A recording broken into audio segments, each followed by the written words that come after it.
and welcome to the Kyber Collective podcast. My name is Flowers. I'm here with Sig and Annie. Today we'll be discussing the Obi-Wan Kenobi trailer. Hello there. Kenobi trailer.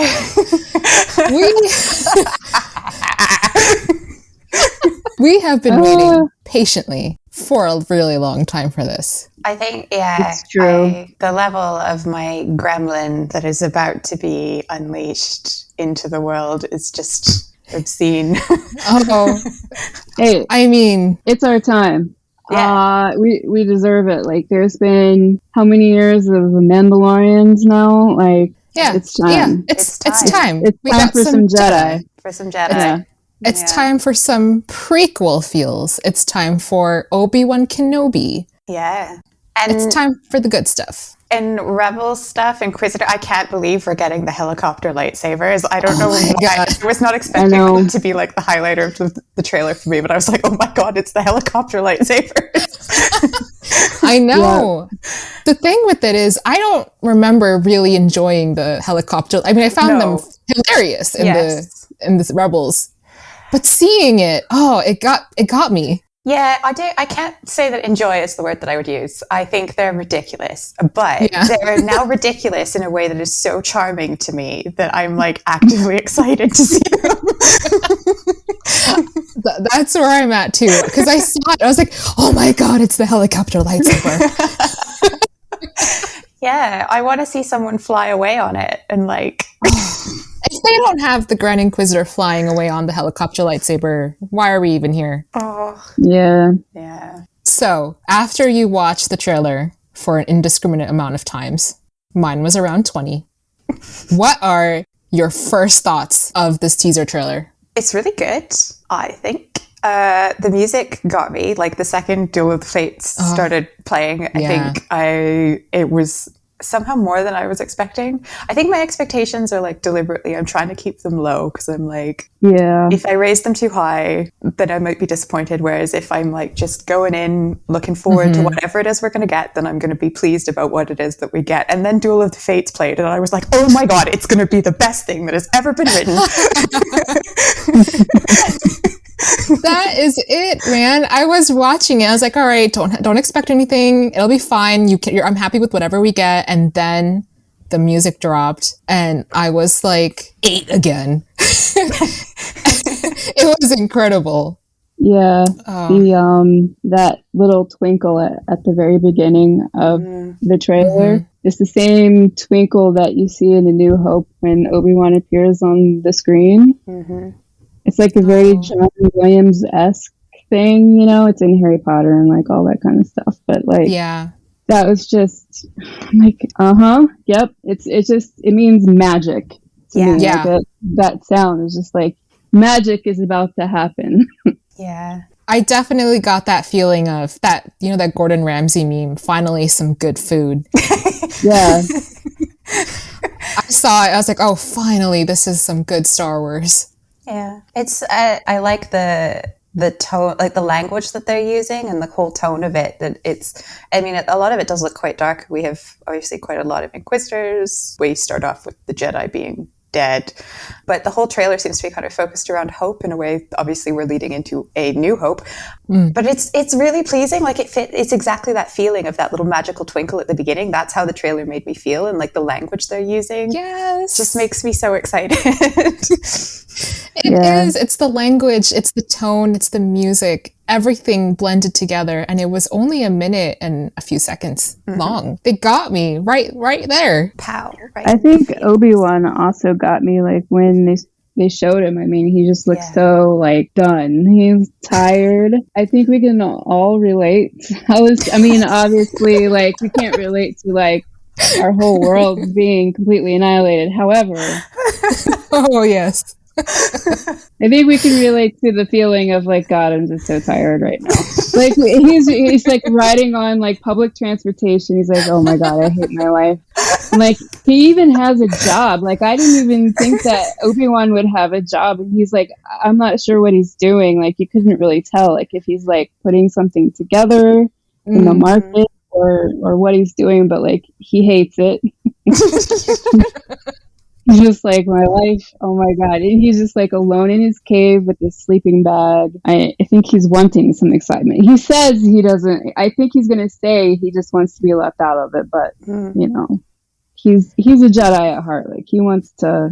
That's the thing. It's like an itch, apparently. It's just exactly. It's like he can't, yeah. He can't do his 9 to 5. He's going to form a union. Yeah. That look on his face in that last few seconds where he's like, yeah, I guess I'm doing this, aren't I? Yeah, that's exactly the look. Like, God damn it's both resigned and also like, all right, no one else is going to do this. Yeah. I'm going to do this. I have no idea what it is he's going to do, but he's definitely doing it. And he's not pleased about it. But no, he has the energy of the guy finishing the group project. Yeah. That's exactly what it is. Oh my God. So in this trailer, now that we've all seen it, what are you most looking forward to seeing when the series comes out? Besides Obi-Wan? Besides seeing our sad sand boy. Yeah. Besides him. What, I mean, it could be him. What elements are you really looking forward to see? Or would you personally want to see? I'm just hoping that that Obi-Wan is the main character in his own show that's called Obi-Wan Kenobi. So it's going to be about Obi-Wan Kenobi and not like the book of Boba Fett when it wasn't about Boba Fett. Yeah. I just don't want to go down that road again. Like, I just don't want to hear it. I don't want to hear people complain about it over and over and over again every week. Like, because, you know, because people are going to complain about something. I would just rather it not be that. Mm-hmm. You know what I mean? Yeah. New complaints. I want fresh complaints. Fresh complaints. Yeah. I mean, we didn't see Vader. I would have said that seeing Luke was the thing I was most looking forward to, but we got that tiny clip of him speed racing on his house in the trailer, and I could honestly watch that on repeat. Like, I'm going to have over to and find over and just like watch it every morning to feel better. If we get more Luke, I'll be thrilled. But we didn't see Vader. Yeah. And I am very excited to see Vader. Oh, I'm so excited. It's like there was the presence of Vader, but without like actually like when we had that shot of in the Inquisitor's boardroom. Yeah. There was that chair, that like two-pronged chair that he probably sits at. It's in the shape of his castle. Mm-hmm. Yeah. He probably sits there, and then you have the breathing at the end. Yeah. It's crazy because the shadow of his presence is like throughout. You can feel the weight of what's happening in the Empire, and then at the end it's perfectly done. They just put the voiceover of his breathing. Tied it all together.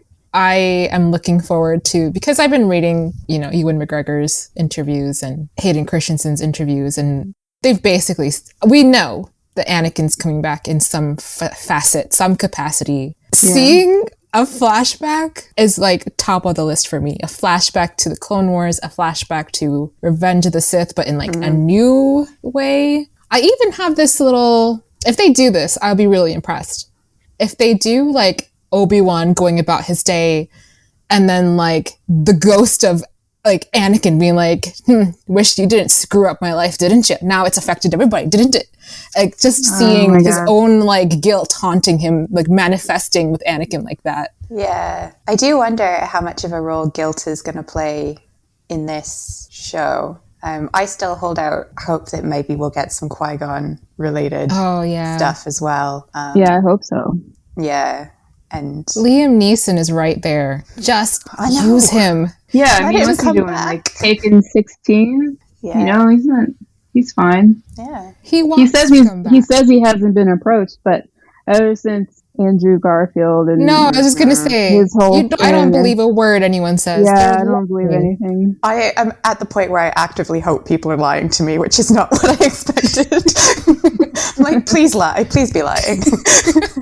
It would be amazing to have Qui-Gon connect with Obi-Wan in the series in some way. And I feel like if they use him wisely, it won't be until it's very needed, very necessary, which is probably going to be Obi-Wan's low point. But I feel like they have to. Yeah. It's like Vader. It's like they're two characters that could be massively overused, but if you drop them in at the right point, like the emotional payoff is going to be incredible. Making the chef's kiss gesture. Yeah. So this kind of goes to my last question. What other Jedi survivors, if any, do you hope to see make an appearance in this show?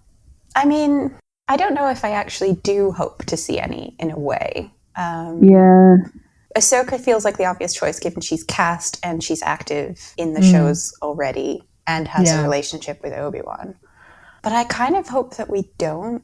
Or maybe there'll be like some that are being hunted elsewhere. But then I worry that, again, to Annie's point previously about it being a show that should actually maybe focus on Obi-Wan. You don't want to pull focus too far away. I think that I like the idea of him being isolated, that he's taken himself out of the picture for this separate task of watching over Luke and has almost no connection to everything else that's going on, which you can argue whether that is not a good choice. But it's what we always assumed. Yeah. We did. I think there's going to be at least one. And I don't know if it's a Jedi that we've ever seen before. I have a feeling it's somebody who's completely new. Because somebody's hanging in that. I mean, I don't know if he's hanging. He's probably not like hanging by the neck or anything, but there's somebody that an Inquisitor has caught. Mm-hmm. Yeah, we definitely will see some of the Jedi hunting, which I actually don't look forward to because I don't want to see anyone else die. Yeah. Yeah, I already hate that Reva girl, and I haven't even... Yeah. I'm just like, how dare you? How dare you threaten Uncle Owen like that? I know. I'm sure she's great, but yeah. I wonder if it has to be Jedi though, or whether it might, like, because you have a whole galaxy. Presumably, the galaxy is turning out Force sensitives at the same rate that it previously was, and so I wonder if there might also be a hunting of accidental Force sensitives or people who aren't Jedi but use the Force. Yeah, that's very possible. Also very possible. For me, and we've talked about this already, I have a very strong and single-minded urge for Cal Kestis to show up in some shadowy capacity, even if it's just like a glimpse, because this would be 5 years after Jedi Fallen Order. Mm-hmm. I don't even necessarily want him to meet Obi-Wan. I kind of just want him there. I kind of just need him to show up somewhere. And why not here, where it could sort of make sense? So, because Jedi Fallen Order is a video game, do you want to say a little bit about who Cal Kestis is? Just because I know some people don't cross the streams. Of course, I will talk about this boy. Cal Kestis is the main protagonist in the video game called Star Wars Jedi Fallen Order. He is an Order 66 survivor. His master was killed. Spoiler alert, I guess. Master was killed during Order 66. He escaped and has been living out his years. He lived out, I think, 5 years on a planet called Braca. And then the plot starts and he, has to find a way to both survive and perhaps find other survivors of the Purge and perhaps create a new order of Jedi. And he's a good boy. And he's a good boy. He is in my precious bean club alongside Luke Skywalker. Yeah. Who I think are just the darn tootness good people you can ask for. The darn tootness. The darn tootness. Yeah. I stand by my word choice. Cal Kestis he maybe he drew that symbol in the alleyway, maybe. Yeah. Like if he's trying to find other Force sensitives and reform the Jedi Order, then somebody's writing these little things all over the galaxy. Yeah. There's a lot of possibilities of where this show can go. And honestly, I'm ready to accept whatever it is, because we haven't had this. We haven't had anything to this capacity that's after Order 66, that has Obi-Wan, that has all of these puzzle pieces coming together in this fashion. And I am curious to see what exactly Obi-Wan, I mean, because up until now, what I thought he was doing was just kind of like hiding in a cave and popping up on Luke every once in a while, which it clearly seems to be. Yeah. And I know that I'm making too big of a deal out of this, but, and I talked to you guys about this before, but like, how did Obi-Wan get that nice cave apartment in A New Hope? Because between what we saw in the trailer and where he was living in A New Hope, it's two completely different places, right? Like there's like a legit cave apartment, and then in the trailer he is living on a dirt floor, like with just a sleeping bag and a pair of binoculars. I actually have an answer to this, sort of, from the Making of Star Wars book, where they talk about designing his home. And I like that he's in a cave, because originally he was supposed to be in this complex, like 3-level cave structure that they designed, and it was going to be like wacky and weird. And they wound up stripping it down, both for budgetary reasons and because it was easier to light. So the reason why he's in his like 1-bedroom apartment was entirely practical. But he was originally supposed to be living in this like wild, wacky cave setup with multiple floors, and it was going to be super weird. So I love that. Yeah. Oh, wow. Obi-Wan. So I'm hoping that's where he's living now, and then he downsizes for A New Hope. Maybe because he formed a union and they kicked him out. Yeah. He doesn't have a job anymore. It was too hard for him to clean. He was just like getting up there in years. Honestly, yeah. I think he gets older. Like his knees clearly start to go and stuff by the time he becomes Alec Guinness. So I think cleaning his 3-story cave would be a lot. He only has a few years left before he becomes Alec Guinness. How are they going to explain this? Yeah, my theory was that he has a network of like sad sand caves across Tatooine that he like crashes in, and this was the last one he crashed in, and he kind of just stayed put and was like, all right, let's decorate. Well, that is all that I prepared for our discussion. Do we have any final thoughts on Kenobi, the series, the trailer, anything? Yeah, I'm so ready for it. That's my final thought, is I would like it to come out now so that I can watch it. I think perfect. I think it's going to be good. And I think even if it's not going to be good, there's going to be a lot in there that is going to be exciting to talk about and enjoyable to watch. And it's, no matter what, we're going to get some cool stuff. Yeah, I'm ready. I also am just down with whatever that they give me. Honestly, like I want to be surprised, and I want to be like, going into any show, everybody makes their predictions and they have like what's going to happen, and everybody's like, Mephisto's going to be behind everything, and and that's the thing. Like I don't want to know. I want to be surprised. Like just give me a good story, Yeah, I think that's where I am too. I'll take anything, and I'm really hopeful for a good story, and I don't actually need something super complicated. I'm just really here for the characters. Yeah, because I think essentially I really like character-driven content as opposed to plot-driven content. I mean, give me plot, but it's about the characters. And this has some of the best. I mean, Darth Vader is gold in every scene that he's in. Ewan McGregor can take literally any line and make it charismatic and entertaining. Perfection. Honestly, Perfection. like it's gonna be great. Considering that the trailer itself just had him say 3 lines in a voiceover, Yeah, already has me pumped. I don't know what I'm gonna do with myself when he actually speaks. Yeah, he single-handedly carried Attack of the Clones just like on his back, like just with his charisma. Yeah. Like the show's gonna be good, guys. Like everybody's like,